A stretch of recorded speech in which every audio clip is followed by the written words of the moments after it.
On a surprise question here, Okay, just listen to you talk there. that's fine. Now, do you think there's been a lot of statistics come out about pastor burnout and people Right. leaving the ministry?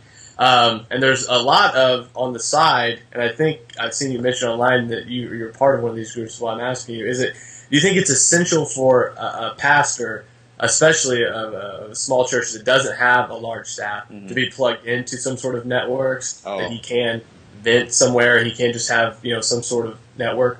oh, I mean, absolutely. We have a coaching network that I'm involved in. I think there are 8 of us in there. We're scattered all around the country. Many of us have never met in person, and it has just become. And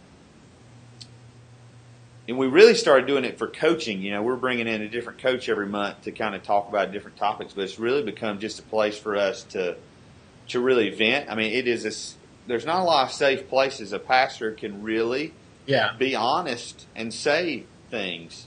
And we have created a place where, sometimes you just need to vent, and you don't want to put that off on your wife, but you just need to say something. You just need to type it out, get it off your chest, be done with it, and we've created a safe environment to do that. And I absolutely believe a pastor has to do that, and I think online's a good place. I mean, I think you got to have some live accountability sometimes, but I don't think you can do it. I mean, we're all.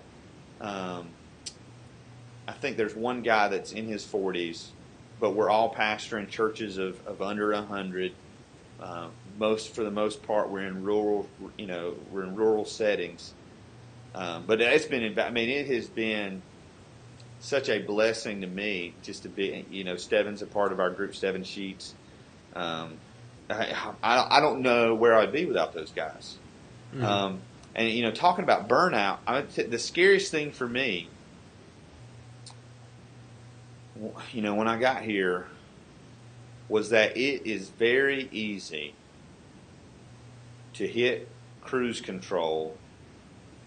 And I woke up one day and had this realization that I could hit cruise control, that I could be at this church for 30 years and never honor God and never accomplish anything.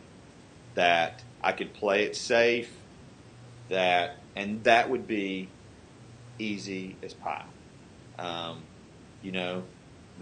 whip out a sermon, visit a few people, not rock the boat.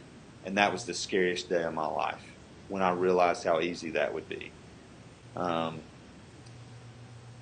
think especially having young kids, our church understands, I'm not going to have 4 nights of meetings a week. I mean, we're not a church of the size where I'm going to need to have, but man, I mean, my value, when I die, my kids are not going to speak at my funeral about what kind of pastor I was.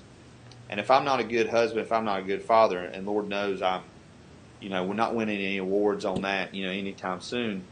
But I think the burnout comes when you put ministry before family.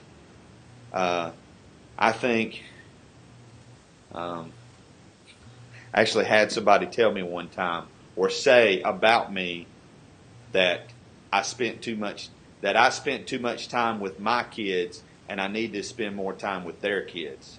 And I made the decision then that if I was ever in a situation where the amount of time that I spent with my family became an issue, that was the writing on the wall, that it was